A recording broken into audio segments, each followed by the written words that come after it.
Fantasy Formula. As always, I'm Adam from F1 Fantasy HQ. And I'm Rob from F1 Fantasy Hub. We've got a big show lined up for you tonight. We're going to start with a recap of the Hungarian Grand Prix.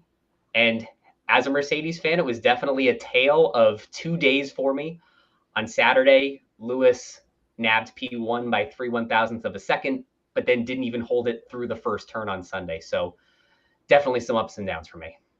Yeah, I thought as an Aussie, really good to see Oscar, up at the front. Danny Rick's return to the grid too. Obviously, a lot to be said about that, for better or for worse. And for those of you that were tuning in last week, a few different things to talk to later on in the piece. So I'm pretty excited to rip into this one.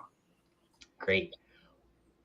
After that, we'll get into how our teams fared in Hungary, and then start setting up what I think is the biggest fantasy week of the season so far with the Belgian Grand Prix preview.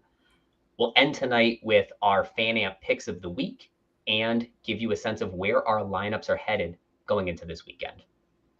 I think there's just so much at stake this week as well, as you mentioned, Adam. So, we'll get into this in probably more detail throughout the show, but I'm very excited, but also very cautious with what could happen with so much, I guess, emphasis placed on McLaren and what that could mean for our fantasy teams. For sure. And starting off with McLaren, a great week again for them. We had said on this show last week, a little bit nervous for them going from a faster track to a slow technical track, but really in free practice, they put those concerns to ease right away.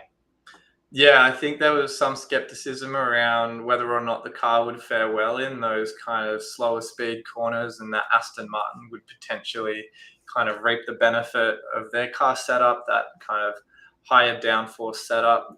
But unfortunately for Aston Martin, and fortunately for the Papaya, the men in orange continue that rich form, and they've pretty much looked the goods for the last 3 weeks now. That it's a no-brainer to get them into your teams, I think.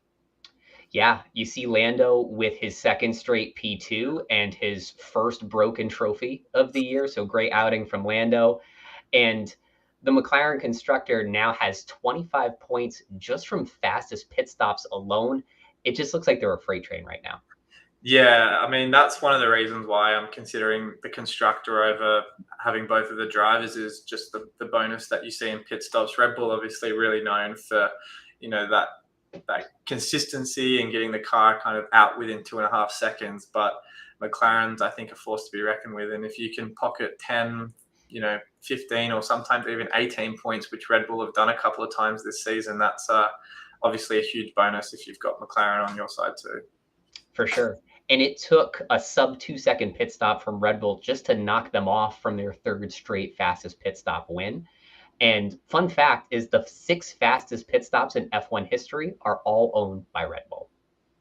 There you go. As far as value is concerned and speed and increases in performance, I think we can focus on price rises as well. It's ridiculous how much Lando has flown up. Oscar and McLaren too, 1.5, but 3 million over 3 races is borderline unprecedented, I think, through this season. I think the exception to the rule might be a couple of the Aston Martin guys, maybe Red Bull earlier in the season when prices came through after Canada. But this is bonkers how much, good form has contributed to budgetary increases for a lot of players. For sure. And you can see the ownership rates on the right. Not a lot of players have invested in McLaren yet, so it's not too late. Those that have reaped some pretty serious benefits to this point. But you can see they're still a pretty under-owned asset for how much they've been coming along over the last 3 races. Yeah, definitely. I think also as well, I've talked about this a little bit, I think you have as well, it's almost a differential, even at 12-15% in a game of 30 assets, to have someone as low owned as Oscar at 15%. If he has, as he has in the last couple of races, some really good weekends, you're seeing ranks halve in one weekend. We've both kind of done really well the last week with McLaren. People who have been tripled up on them have probably gone from, in some cases, 100,000 plus into like top 10,000. So, I think it goes to show how valuable having at least 2 McLarens, and certainly the constructor, is with what we're seeing at the moment from the performance of the orange. So now going from the highest of highs to the lowest of lows, it was a miserable afternoon for Alfa Romeo and Alpine. There was that first lap incident. Zhou had some sort of failure in his car, dropped all the way back, approached turn one, ran into the back of Ricciardo, who went into Ocon, who went into Gasly, led to a double DNF for Alpine. Then going back to Zhou, he received the 5-second penalty after dropping to the bottom of the grid. It's just a miserable day for all of them. Yeah, I do feel bad for Alpha because of how well they were driving on Saturday. Like, we just saw something that hasn't been present lately, and getting all the way into Q3. I mean, Bottas, it's been well documented, certainly last week with the fuel sample failure, the DQ there, and then after the first couple of races, he's been pretty rotten. And Joe, as I think I tweeted about, probably heard that people were shipping him out for Ricciardo and other budget drivers and put in a stellar performance on Saturday. So, I mean, do you think they're due for, I guess, a rebound based on what we saw on Sunday, or is this same old Alfa Romeo? I think it's a tale of two drivers for Alfa Romeo. Zhou has been the most consistent budget driver this year. He mostly gets his points from overtakes. It was a low overtake week last week, so I think Zhou can only get better from here. Bottas has struggled, I think, because his PPM has been so low. Not a lot of people have been running him, so I would continue to keep Bottas on the radar, but not on your teams. Yeah, And sorry. in the case of Zhou, he's only the third driver this year to lose 10 plus points from positions lost. It was a really, really dreadful day. Not something he'll repeat soon, I think. No, I think he still remains, one of the better short-term assets at that price point. It's still quite a small selection of folks under or around 5 million. So, if you're looking for consistency, he's probably one of the best options in that price bracket. Hopefully, he can turn it around, with a new livery this weekend in Belgium. I don't know about you, but I am not a fan of the new livery for Alpha. It looks like the classic Alpha that's been painted by Nickelodeon. Well, I mean, hopefully that's not a sign of them getting slimed on the racetrack come Sunday, because it could, hopefully not spell too much trouble for them. But I guess we'll have to wait and see. The green almost reminds me of the I'm not even sure what the technical term is, but the paint that they have on the cars in preseason testing to understand. They have a flow the aerodynamics. Yeah, so. And Alpine, just a really awful week for them. This is their second straight double DNF week. Ocon now leads all drivers in DNFs. Just a complete mess for Alpine, but they do have the pace. They do have seasoned drivers with enough success in F1 that they should rebound. I just can't trust them between now and seeing a run of success. Yeah, I agree. I think as far as rebounds and building up to something big, the Alpha Tauri guys as well are another team I've got my eye on from, I guess, the fantasy perspective. There's a lot of kind of suspense around, Ricciardo and Tsunoda, and I think hopefully we'll see something from them this coming weekend. So I think Yuki and Ricciardo were probably like my ones I've got my eye on as far as like a budget driver is concerned, because I think they're very much at that price point where we're trying to fiddle for a slot that you can obviously accommodate the rest of your team. So I don't know. I mean, 5 points in Hungary, not great for the budget group, but we'll have to wait and see, right? In the moment of truth, on the show last week, Rob had bet us that if Danny Rick won driver of the day, he would have given us that Aussie chant on the show tonight. Unfortunately, Danny Rick wasn't even in the top 3. I know I voted. I saw Rob voted. I hope all of you did too. But Rob, you live to see another day. Yeah, I do. I mean, the chant wouldn't have been the worst thing if he had an extra 10 points. But, and I think we'll get into the higher stakes, throughout the season as each race goes by. But I think for one of, I guess, the ongoing bets is if we see an Aussie on the podium in Belgium, I'll replicate Danny Rick's tradition of doing a shoey at least on stream. It's not that he does them on stream, but I'll promise you a shoey on stream if we see Oscar or Danny on the podium in Belgium. But I mean, that's not fantasy talk we want to get into too much at the moment. I'm in for it. I think that'll be great if he can pull that off, or Oscar too. And to talk about Ricardo's day a little bit more, I was really impressed by the stint he did on those medium tires. 40 laps, more than half the race. I think that's how he rebounded from that first lap contact into regaining that P13 position. And you can see here, Ricardo was a quarter of a second per lap faster than Tsunoda. So despite the contact, despite not being on the grid in competition all year, he's coming out of the chute pretty hot. Yeah, I think that's a really good sign. There was some, skepticism around whether or not he'd be able to match Yuki from the outset. He's done exactly that and more. And I mean, as you mentioned, if it wasn't for that first lap contact, he definitely would have been in points contention. I really hope we see a few more races where he's able to kind of stick that AlphaTauri around kind of like P10, P11 and give it every chance of securing points, because only 2 points through the first 12 races isn't exactly encouraging, even though they are probably the worst car on the grid. So really hoping that if Danny strings together a couple of really good performances, we won't just see, points from him, but also probably a value increase as well, which I think is probably needed. 4.5 for someone of his caliber is a little on the cheap side, in my opinion.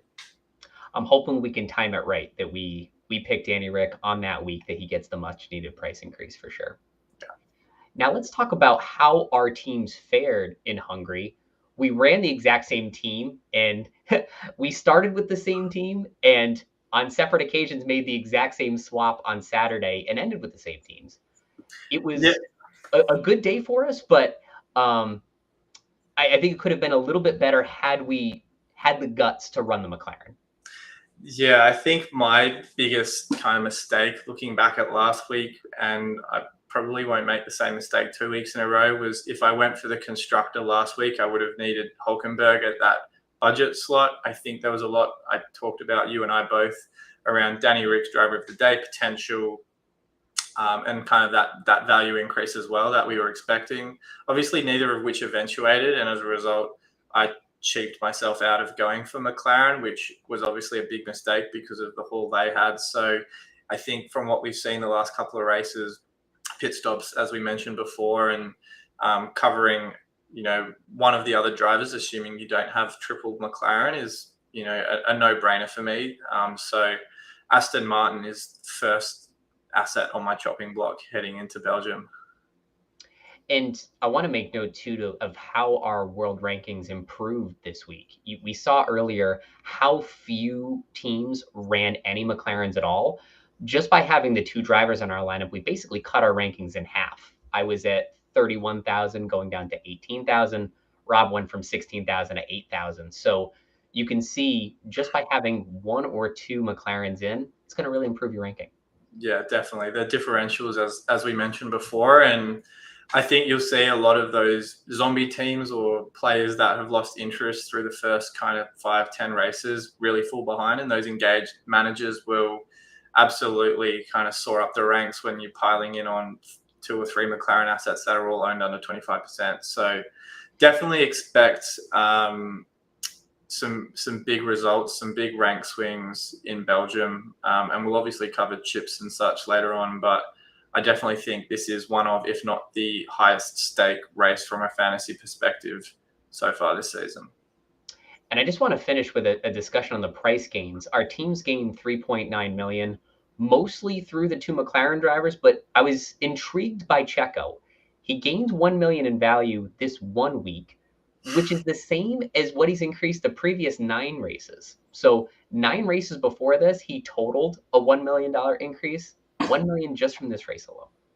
It's perplexing to me, because we had 51 after in Austria, and we saw like a price increase not even close to what we've just seen last weekend. So I don't know who's behind the price adjustments. There's got to be something in the way of modeling or just the logic, but I think, I mean, yeah, we all know that the price changes are impacted to a degree by the last week's performance, but a 39-point performance from Checo, great, but doesn't, I guess, stack up to that 51 we saw in Austria, or the 61 we saw in Baku. So I'm a little perplexed by it, even though that does drive prices every week. But as I think you've mentioned before, there's some kind of monkey at the keyboard, or someone's just pushing a button and randomizing price adjustments, because some of what we've seen so far is absolutely mind-boggling to me.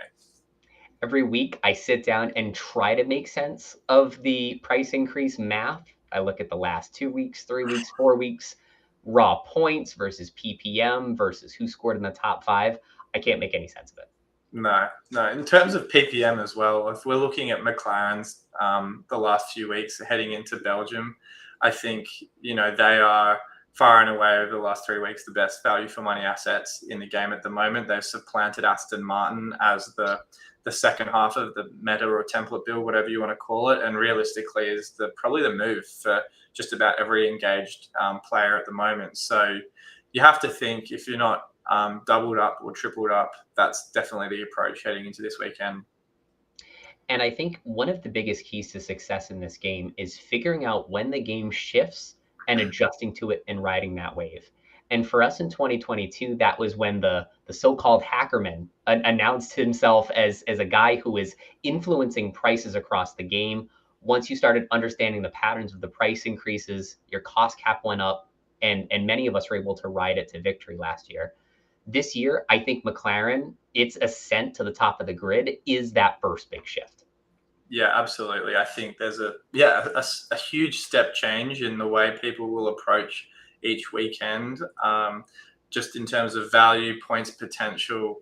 And there have been a number of people that read the tea leaves in Austria and got 1 or 2 McLaren assets, which is now proving to be the difference 3 weeks on, because these guys now have budget to run all 3. And there are players like me that I don't think I have a bad budget, but it certainly could be a lot better, because I only jumped in on McLaren last weekend, and the constructor is obviously the points machine, as you can see on the screen, 184.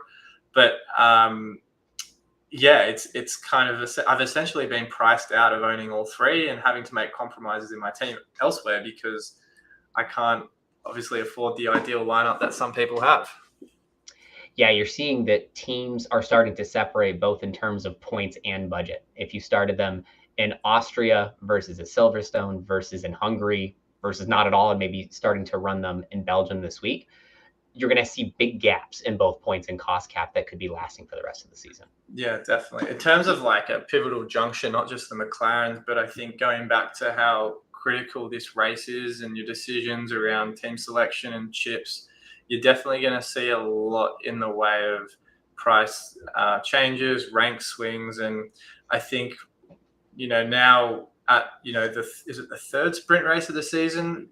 Plenty of chips are on the table, because I just think, after what we've seen in Austria with the extra DRS boost, Limitless comes to the fray, Autopilot, extra DRS, they're all certainly options to consider. And, I think just about every single one is worth some discussion, maybe some more than others, but realistically it's not just team dilemmas, but chip dilemmas as well that are facing us this weekend. Yeah, this is the first time all season that people are thinking about using every single one of the chips. It's a sprint weekend, so people are tempted to use the 3x DRS boost and the Limitless. It's a wet weekend, so people are considering hedging their bets with no negative and Autopilot. People are trying to get McLaren into their lineup, so maybe you use wildcard to squeeze them in. And then the final fix is just something in your back pocket for every race.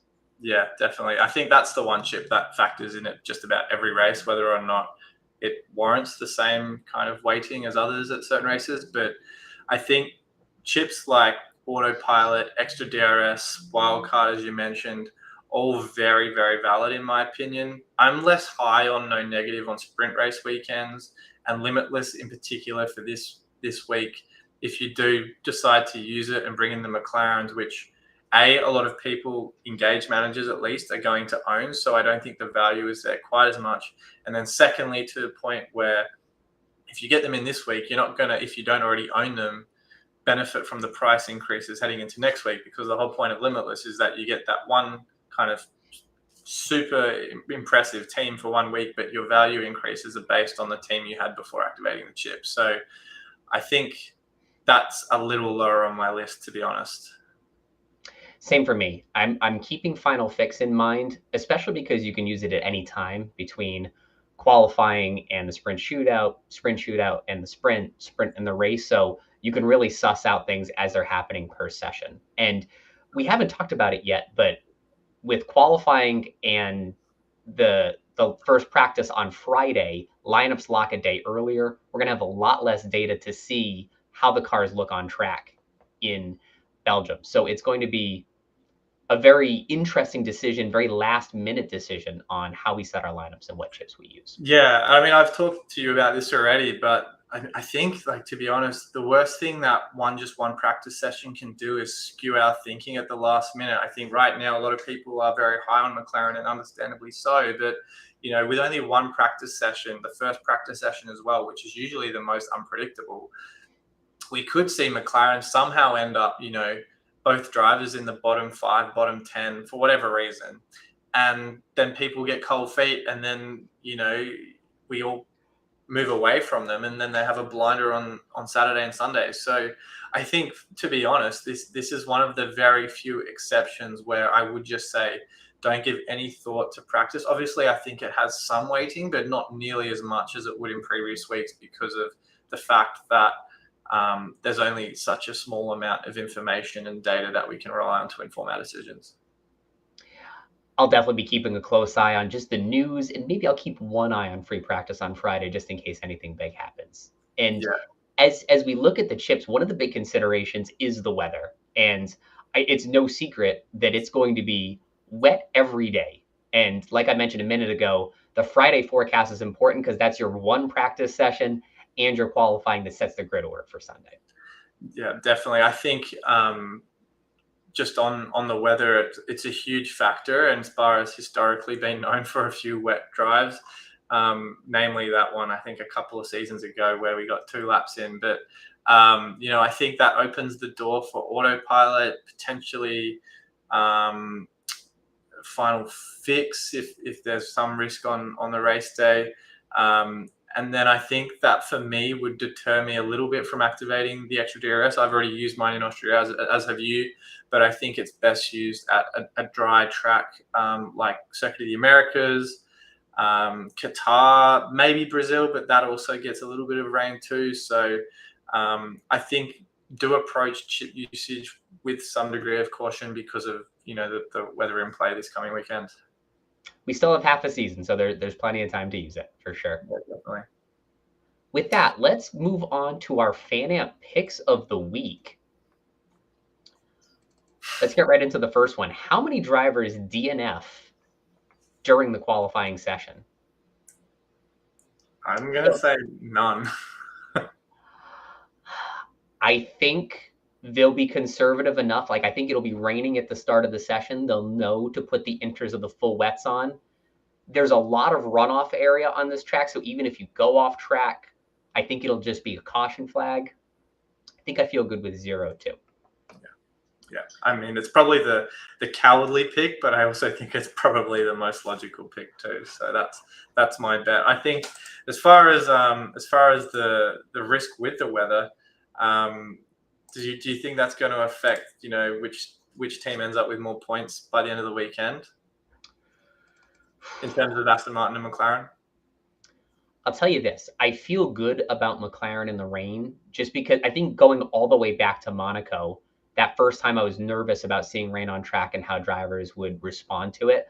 Lando and Oscar really improved after the rain started falling, and they've been consistent in the rain ever since. So my movement toward McLaren this week, I still feel good, wet or dry. And I think Red Bull are consistently strong in the rain too. So the backbone of my team feels pretty good. Yeah. I think I didn't see that on the screen for the sprint specifically, which team scores more points. I still got to go with the men in form, and for me, McLaren seems like the obvious pick. Agreed.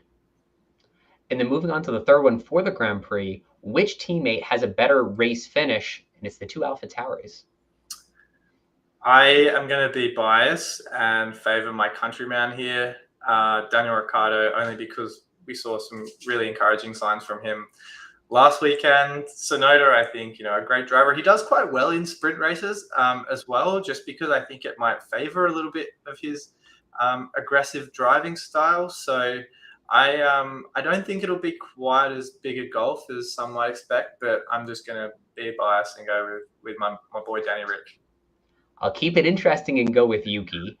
Okay. I think this will be Ricciardo in the rain in his first sprint shootout where he has to use the hards in SQ1, mediums in SQ2, and softs in SQ3. I think there's just enough weirdness where Yuki can coast by him again this week. Cool. All right. Well, I hope for your sake you're wrong. And it wouldn't be a fantasy formula episode if we didn't break down our lineups for this week. And you can see our first draft looks radically different. My lineup takes out Perez and has all three McLarens running. I appreciate that there's lower points potential by taking Perez out. It actually cost me 4 points to get the extra transaction in. But I think there's much higher upside with the cost cap. If Aston Martin and McLaren have a good day, you could have 5 assets that are going up 0.5 or more. Yeah, I definitely agree with your approach there. I didn't really consider that build at all until you showed it to me. I think the thing I've kind of been grappling with a lot lately is Perez. I'm a big believer of him as someone that has a very high points floor because he qualifies low, or when he does qualify low, obviously got the positions gained, the overtakes in his pocket, podium as well, potentially on the table, and then that driver of the day for making that ascendancy up the grid. If he does qualify well, obviously the points ceiling isn't quite as high, but it's still not low because he's got 8-9 points in his pocket from qualifying, and then the points that you'd get from obviously finishing on the podium too. So I'm finding it quite difficult to sacrifice him at the expense of other people in my team. Obviously, the McLaren constructor I talked about, I need to get them in because I just think the intrinsic value with owning them is much higher than owning another McLaren driver. The compromise I would need to make is obviously the budget slot. And I know Bridger mentioned in the chat, obviously Rick does well enough. If he does well enough, he's definitely bound for a price increase.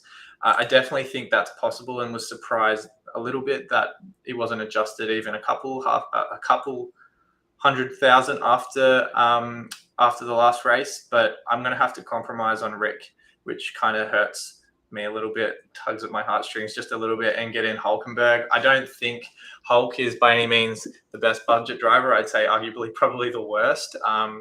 His recent scores are absolutely appalling. I think he's had back-to-back donuts, and it doesn't fill me with any confidence. But at the same time, I want to focus on where I can actually maximize my points with assets like the McLaren constructor and worry less about where I'm going to lose or not score points. So for me, I think the small sacrifice of owning Hulkenberg and keeping Checo and getting in McLaren even at a -4 is worth it for me this week. But again, there's probably 3 or 4 different builds I'm weighing up right now, and I think it's as open as it's ever been this season because of budget that so many people are working with heading into Belgium. Absolutely. And you mentioned Hulkenberg, and as much as I personally like the guy and I like him on track, I'm definitely a big opponent of him for the fantasy game. I'll remind you, his last 4 scores in fantasy are -1, -4, 0, and 0. So it would definitely be looking heavy for you'd be relying on Checo to get most of your points, but he's good for it too. Yeah, he is. I think it's going to take a pretty substantial shift in my mentality to approaching this weekend to move off Checo. But again, I also like your build, and I would say I'm probably of the 3 I'm weighing up, my one is probably only 40%. The other one I'm looking at with Albon is 40%, and yours is 20%. So it could go all different ways at the moment. And I'll tell you, if I get cold feet on this, what I'll pivot to is slightly different than yours. I bring back Checo, so it's Verstappen, Checo, Norris, and then 2 budget drivers. So both AlphaTauris or Ricardo Zhou, something like that. So top heavy 2 budget drivers. Mm-hmm. Got to have Red Bull and McLaren on the bottom. Yeah, I think that's also a really good one because you've got, 3 big heavy hitters that are all favourites to finish on the podium, as we saw last weekend. So I think, there's so much optionality out there at the moment, and it's probably the most exciting time for the fantasy game this season because, the first kind of 5, 6, 7, 8, 9 races were all just cookie cutter, change your budget driver and hope for the best. But I'm really liking what we're seeing at the moment with McLaren obviously entering the forefront of our discussions with team selection. So that's V1 of our teams, but I encourage everybody to keep an eye on us for the rest of the week. Rob is going to release his final thoughts video soon. And then throughout the week, both on FanAmp and our channel and on our Twitters, we'll be letting you know what our final teams and chip pick selections are. And any little nuggets of information we get along the way, we'll be sure to pass along to you. Yeah. It's an exciting few days ahead. Last race before the mid-season break, and if I have an absolute stinker, I get to dwell on it for the next 4 weeks. So let's hope it's not the case, and we head into the mid-season break with a few points and a healthy increase in our rank under our belt. So don't forget to tune in next time where Rob may or may not do a shoey. And I can expect at least 1 or 2 episodes during the summer break where we recap the first half and give a little preview to the second half of the season. Thanks again to FanAmp for putting on this show. Be sure to download the app and check us out. And until then, we'll see you next week.